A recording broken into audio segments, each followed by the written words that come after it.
Assalamualaikum warahmatullahi wabarakatuh. Alhamdulillah wassalatu wassalamu ala Rasulillah. Innal hamdalillah nahmaduhu wa nasta'inuhu wa nastahdihi wa nastaghfiruh wa natubu ilayhi wa natawakkalu alayhi wa na'udzu billahi min shururi anfusina wa sayyiati a'malina.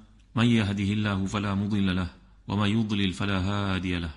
Allahumma salli wa sallim wa barik ala Muhammad wa ala ali Muhammad kama sallaita wa sallamta wa barakta ala Ibrahim wa ala ali Ibrahim fil alamin innaka Hamidum Majid. Amma ba'd. Para pendengar yang dirahmati dan dikasihi sekalian, kita berada pada ayat ke-8 ke-9 surah Al-Ankabut. Pada tuan-tuan memiliki tafsir yang kasir, tolong buka pada jilid yang ke-7, muka surat yang ke-157. A'udzubillahi minasyaitanir rajim. Wa wassaynal insana biwalidayhi husna wa in jahadaka litusyrika bima laysa laka bihi ilmun fala tuti'huma ilayya marji'ukum fa unabbi'ukum bima kuntum ta'malun. Walladzina آمنوا وعملوا الصالحات لندخلنهم في الصالحين. Sadaqallahul azim. Dan kami wajibkan manusia buat baik kepada kedua ibu bapanya, dan jika kedua-duanya memaksamu untuk mempersekutukan aku dengan satu yang tidak ada pengetahuanmu tentang itu, maka janganlah kamu mengikuti kedua-duanya. Hanya kepadakulah kembalimu, lalu aku kabarkan kepadamu apa yang telah kamu kerjakan. Dan orang-orang yang beriman dan mengerjakan amal saleh, benar-benar kami akan masukkan mereka ke dalam golongan orang-orang yang saleh. Surah ni, surah Al-Ankabut merupakan surah Makkiyah seperti yang kita jelaskan di awal lagi. Jadi perbezaan surah Makkiyah dengan Madaniyah ni, kalau kita perhatikan, adalah perkara yang namanya bab akidah ni menjadi satu benda yang ditekankan. Jadi surah ni daripada istihlal dia, suratun mustahilatun bi uslubin qawiyyin balighin bi anna al-iman la budda lahu min burhan fi ihtimal ma ya'ti bi sababih. Kan dari awal kita dapat lihat kekuatan begitu solidnya ayat-ayat yang digunakan dengan uslub yang begitu qawiyun,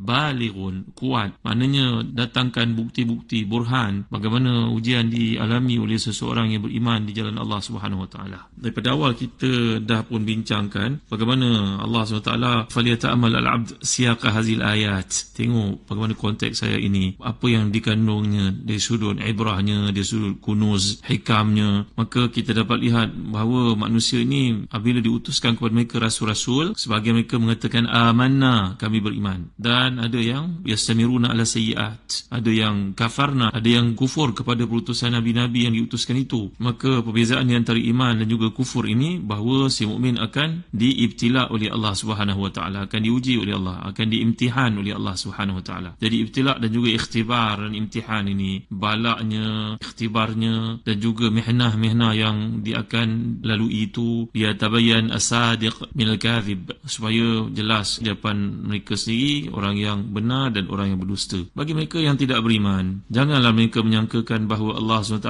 tidak mampu untuk mengenakan pada mereka ujian. Itu tetap akan berlaku. Lebih malang lagi bagi si kafir ini, di dunia dia kena satu ujian yang dikenakan itu, balak yang dikenakan itu, di akhirat dia kena berlipat kali ganda lebih dahsyat daripada itu. Bagi si mukmin, mungkin ujian itu berlaku kepadanya di dunia untuk penghapusan dosa, supaya di akhirat besok dia kembali dalam keadaan bersih. Walaysa alaihi khati'ah. Maka walaupun duri kecil yang cucuk jaring itu, seperti yang kita bentangkan dalam hadis-hadis yang menunjukkan hakikat ibtila dalam kehidupan, bahawa dunia merupakan daru ibtila, bahawa di akhirat nanti tiada lagi dosa untuknya kerana telah dihapuskan dengan ujian yang berlaku itu. Para pendengar yang dirahmati dan dikasihi sekalian, jadi kita dapat lihat dalam ayat ini, antara pattern ujian yang berlaku dalam kehidupan si mukmin adalah kekufuran ayah ataupun ibunya sendiri. Maka ini satu bentuk ujian yang dialami oleh si muslim. Kadang-kadang masuk Islam dalam keadaan ibu ayah masih lagi kafir, maka dapatlah kita lihat ataupun kita baca, kita ikuti perkembangan golongan yang sedemikian. Berkenaan dengan ayat ini, kalau kita perhatikan ayat yang ke-8 ini,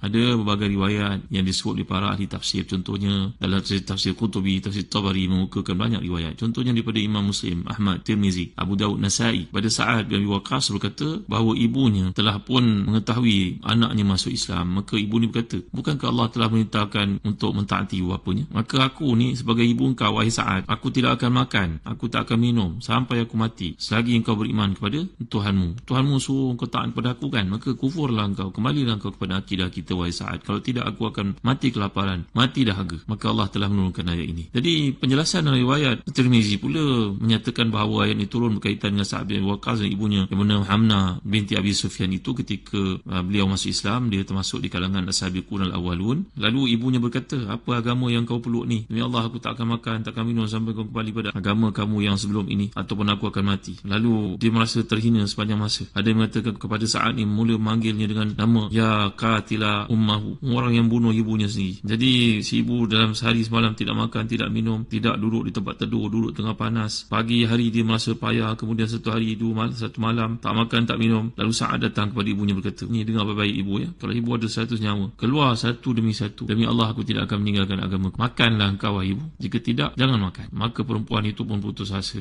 dia mula makan dan minum. Lalu Allah menurunkan ayat ini sebagai satu pembuktian kasih sayang, rahmat kepada seseorang yang mentaati ibunya, tetapi dalam konteks kekufuran dia mempunyai sempadan yang perlu ditandakan. Kata Ibn Abbas mengenai ayat ini, wa in jahadaka li tusyrika bi. Ayat ini turun pula berkenaan dengan seorang sahabat yang bernama Ayyash bin Abi Rabi'ah. Ini merupakan saudara lelaki seibu dengan Abu Jahal, dengan Al-Harith. Maka ibunya melakukan perkara yang sama. Disebut dalam tafsir Kasyaf sebagai contohnya, iaitu bila berhijrah, Ayyash bin Abi Rabi'ah ini telah pun ditahan oleh Abu Jahal dan juga Al-Harith ini, bahawa minta kepadanya supaya ibunya sedang sakit, kembalilah engkau, jangan ikut pergi berhijrah. Ayyash ni pergi berhijrah dengan Sayyidina Umar Khattab radhiyallahu anhu. Sayyidina Umar berkata kepada Ayyash, jangan kau tertipu wahai Ayyash, ini penipuan, ini satu konspirasi untuk menggagalkan hijrah kau jangan ikut. Tapi oleh kerana dia percaya kepada kata-kata Abu Jahal dan juga Al-Harith bin Hisham ini, maka dia telah pun mengikuti cadangan tersebut, iaitu kembali kepada ibunya Asma binti Makhramah. Maka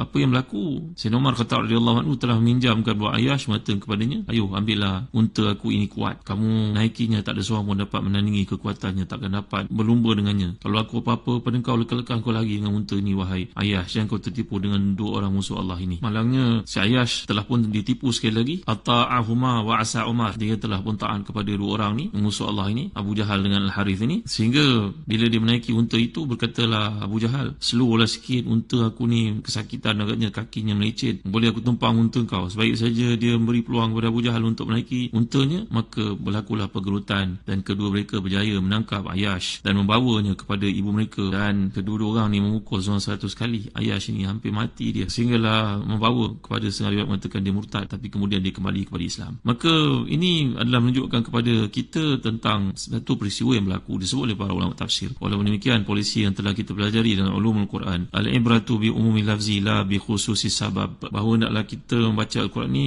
konteks turunnya jangan dibataskan pada waktu yang terhad seperti itu. Ia juga berkaitan dengan kehidupan kita, iaitu ujian berlaku dalam hidup ini ada berbagai-bagai bentuk, dan satu daripada cabaran yang berlaku bila seseorang itu masuk Islam, ayah ibunya masih lagi dalam keadaan tidak Islam, maka berlakulah pergelutan keimanan di sini. Hambatan yang ada itu sama ada dia kekal mampu bertahan dengan berbaik kepada ibu bapanya, kekal tauhidnya, akidahnya yang benar kepada Allah SWT, dalam masa yang sama cuba meraihkan ayah ibunya. Maka inilah yang dikehendaki oleh Allah SWT, seperti juga disebut oleh Imam Tahir Ibn Ashur dan tafsirnya, bahawa menyatakan di sini ihtimaman bijanib jazail mu'minin. Ini menunjukkan kepada bagaimana Allah SWT kemudian menyebutkan dalam ayat berikutnya, walladzina amanu wa amilus salihati lanudkhilannahum bis salihin. Apabila seseorang itu bersabar di atas keadaan ujian yang berlaku, iaitu kekufuran si ayah ibu, dalam keadaan mereka tidak beriman, syiriknya mereka, mengajak si anak untuk melakukan perkara yang sama, maka si anak ini masih lagi kekal dalam tauhid akidahnya, kebenarannya, dalam keyakinannya. Namun demikian tetap meraihkan si ibu, si ayah itu dengan mengikut batasan kemampuan, tanpa kompromi dalam bab akidah ini. Maka Allah menjelaskan, ila syarfi hadzal jaza bi annahu jazaa'us salihin al-kamilin. Samalah dengan ayat, kalau kita perhatikan dalam surah Nisa yang pernah saya tafsirkan kepada tuan-tuan, ayat ke-69,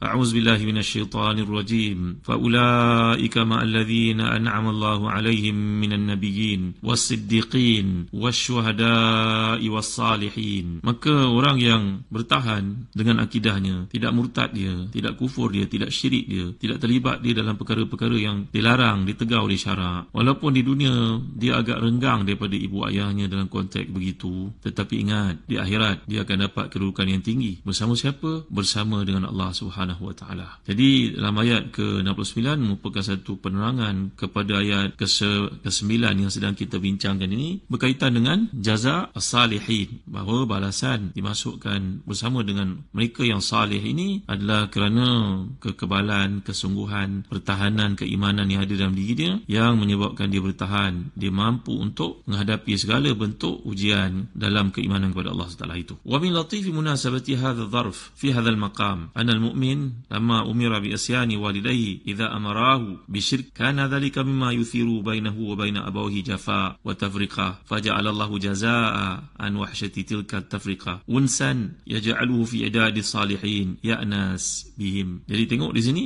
maknanya dalam konteks bila di dunia dia menghadapi renggangan seperti itu, kejauhan, maknanya ketika ibu ayah dengan adik-beradik mungkin berbagai limpahan kurniaan diberikan kepada mereka, tapi tidak kepada yang Muslim ini. Kanan yang berlaku. Sayang macam mana sekalipun seorang ibu, seorang ayah kepada anak, tapi bila dah ada keterbatasan, perbezaan faith ataupun keimanan ini, maka tentu ada perkara-perkara yang dilakukan menyakiti hati si anak yang mukmin ini. Tapi Allah telah menjamin dengan ayat ini secara latifnya, secara lembutnya, secara apa ini nyatakan di sini sebagai satu bentuk daripada uslub inayahnya, secara simboliknya, secara kiasannya, bahawa di akhirat nanti kamu jangan bimbang walaupun kamu terpisah di dunia kerana akidah yang kamu genggam, yang kamu pegang itu, tapi di akhirat nanti kamu akan dapat tempat di sisi aku, iaitu di sisi para salihin. Menarik juga dalam konteks ini apabila kita melihat dalam tafsir Kasyaf, kata-kata Az-Zamakhsyari sungguh menarik. Beliau mengatakan wasalahu min ablagh sifatil mu'minin wa huwa mutamanni anbiya'illah. Allah Azza wa Jal hikayatan an Sulaiman alaihi salam wa adkhilni birahmatika fi ibadika salihin wa qala fi haqqi Ibrahim wa innahu fil akhirati laminas salihin. Jadi dalam ayat ini kalau kita lihat kedudukan darjat salih ini satu martabat yang sangat tinggi, makam yang sangat tinggi. Ini merupakan satu impian bukan saja para mukminin, malahan itu juga masuk dalam doa para anbiya wal mursalin. Kita belajar surah Yusuf dulu kan, tawaffani muslimah wa alhiqni bis salihin. Ingat lagi tak? Itu juga ini merupakan doa Nabi Sulaiman, iaitu Nabi Sulaiman, Nabi Allah yang unggul ini, minta kepada Allah dengan menyatakan wa adkhilni bi rahmatika fi ibadika salihin, dan masukkan aku dengan rahmatmu di kalangan hamba-hamba yang salih. Allah Abul Anbiya alaihi wassalam, Nabi Ibrahim alaihi salam pun mempunyai doa yang hampir sama. Kita dapat lihat seawal surah Al-Baqarah dan surah An-Nahl, Allah menyifatkan Nabi Ibrahim ini dalam beberapa ayat, contohnya surah Al-Baqarah ayat 130, surah An-Nahl ayat 122, wa innahu fil akhirati laminas salihin, bahawa Ibrahim ini di akhirat di kalangan para salihin. Jadi ini merupakan satu martabat, satu makam, satu tingkatan yang didambakan oleh bukan sahaja para mukminin, malahan para anbiya wal mursalin pun dikategorikan di kalangan para salihin. Jadi kesabaran seseorang itu menghadapi kesukaran dalam hidup akan menyebabkan dia dihimpunkan di akhirat di kalangan para salihin. Menarik kalau kita lihat dalam tafsir Ad-Daw'ul Munir ala tafsir, antara doa yang sering diminta oleh Nabi SAW berkaitan dengan dalam ayat yang lalu yang masih lagi berkait dengan ayat ini, iaitu sifat si mukmin ini, dia minta kepada Allah SWT, man kana yarju liqa Allahi fa inna ajalallahi la'at wa huwa samiul alim, ayat kelima yang lalu. Siapa yang mengharapkan pertemuan dengan Allah, sungguhnya pertemuan dengan Allah itu pasti akan datang. Jadi kesukaran hidup dunia ini, sukar macam mana pun, ia pasti berakhir. Itu sebab antara doa para salihin mencontohi doa Nabi mereka Muhammad sallallahu alaihi wasallam. Doa ni sangat penting untuk kita hafal, tuan-tuan dimuliakan Allah sekalian. Ni dalam Al-Ihsan bitartib Sahih Ibn Hibban, oleh Al-Amir Alauddin Ali bin Balban Al-Farisi menilainya sebagai sahih, iaitu doa Nabi ni, Allahumma bi ilmikal ghaib wa qudratika alal khalq أحيني ما علمت الحياة خيرا لي وتوفني إذا كانت الوفاة خيرا لي اللهم إني أسألك خشيتك في الغيب والشهادة وكلمة العدل والحق في الغضب والرضا وأسألك القصد في الفقر والغنى وأسألك نعيما لا يبيد وقرة عين لا تنقطع وأسألك رضا بعد القضاء وأسألك بر العيش بعد الموت وأسألك لذة النظر إلى وجهك وأسألك الشوق إلى لقائك في غير ضراء مضرة ولا فتنة مضلة اللهم زينا بزينة الإيمان وجعلنا هداة مهتدين. Boleh tak tuan-tuan? Sekali lagi saya baca untuk tuan-tuan ya. Allahumma bi'ilmikal ghaib wa qudratika 'alal khalq ahyini ma 'alimtal hayata khairan li wa tawaffani idza kanatil wafatu khairan li. Allahumma inni as'aluka khashyataka fil ghaibi wasyahada wa kalimatal 'adli wal haqqi fil ghadabi waridha wa as'aluka al qasda fil faqri wal ghina wa as'aluka نائما لا يبيد وقرة عين لا تنقطع وأسألك وأسألك رضا بعد القضاء وأسألك برد العيش بعد الموت وأسألك لذة النظر إلى وجهك وأسألك شوق إلى لقائك في غير ضراء مضرة ولا فتنة مضلة اللهم زينا بزينة الإيمان وجعلنا هداة مهتدين. Ya Allah, dengan pengetahuanmu kepada perkara yang gaib dan kekuasaanmu atas semua makhluk, hidupkan aku jika engkau mengetahui bahawa kehidupan lebih baik bagiku, dan matikan aku jika kematian itu lebih baik bagiku. Ya Allah, aku mohon kepadamu sikap takut terhadapmu dalam keadaan menyendiri dan ketika ada bersama dengan orang lain. Aku juga meminta kepadamu agar selalu dapat berkata adil dan perkara yang hak dalam keadaan marah ataupun rida. Aku minta kepadamu sifat sederhana dalam keadaan kemiskinan dan kekayaan. Aku mohon kepadamu kenikmatan yang tidak pernah akan sirna dan sejuknya hati yang tidak berhenti, tidak terputus-putus. Aku mohon kepadamu keridaan setelah keputusan itu takdirmu. Aku mohon kehidupan yang sejuk selepas kematian. Aku mohon kepadamu kenikmatan melihat wajahmu. Aku mohon kepadamu kerinduan untuk bertemu denganmu dalam keadaan tidak ada yang susah, menyulitkan dan tidak dalam fitnah yang menyesatkan. Ya Allah, hiasilah diriku dengan hiasan iman dan jadikanlah aku sebagai pemberi petunjuk dan sentiasa mendapat petunjuk daripadamu. Menarik tuan-tuan ya, doa ni sangat berkaitan kerana kehidupan dunia ni semuanya akan berakhir. Kesusahan macam mana sekalipun yang dialami wahai saudara-saudari ketika ditentang oleh ibu bapa sendiri dalam perkara-perkara bersifat akidah, maka iltizamlah, mintalah selalu kepada Allah. Dan doa ni seperti ini himpunkan oleh para ulama mufassirin. Contohnya dalam tafsir Al-Qayyim menyatakan ni antara doa yang paling banyak Nabi bacakan sebagai mohon kepadanya agar pertemuan dengannya besok tidak kita kerugian. Kerana banyak perkara bersifat akidah yang kita kompromi di dunia, biar kita minta petunjuk kepadanya supaya diberi kekuatan. Mudah-mudahan Allah beri kepada kita kefahaman dalam hal ini. Itu bermula episod ujian yang berlaku dalam kehidupan mukmin, berbagai-bagai pattern yang akan dilalui. Dan antaranya adalah ujian ibu bapa yang masih lagi kafir. Maka inilah sifat seorang mukmin. Begitu teguh kita akan lihat bagaimana persembahan surah Al-Ankabut ini, permulaannya, ayat-ayatnya, pertengahannya, akhirnya, keterikatan dan juga keserasian yang luar biasa. Di antara ayat ini akan saya jelaskan yang kuliah akan datang. Wallahu a'lam wa sallallahu ala sayyidina Muhammad wa ala alihi wa sahbihi wa baraka wa sallam. Walhamdulillahi rabbil alamin wa barakallahu fikum. Wassalamu alaikum warahmatullahi wabarakatuh.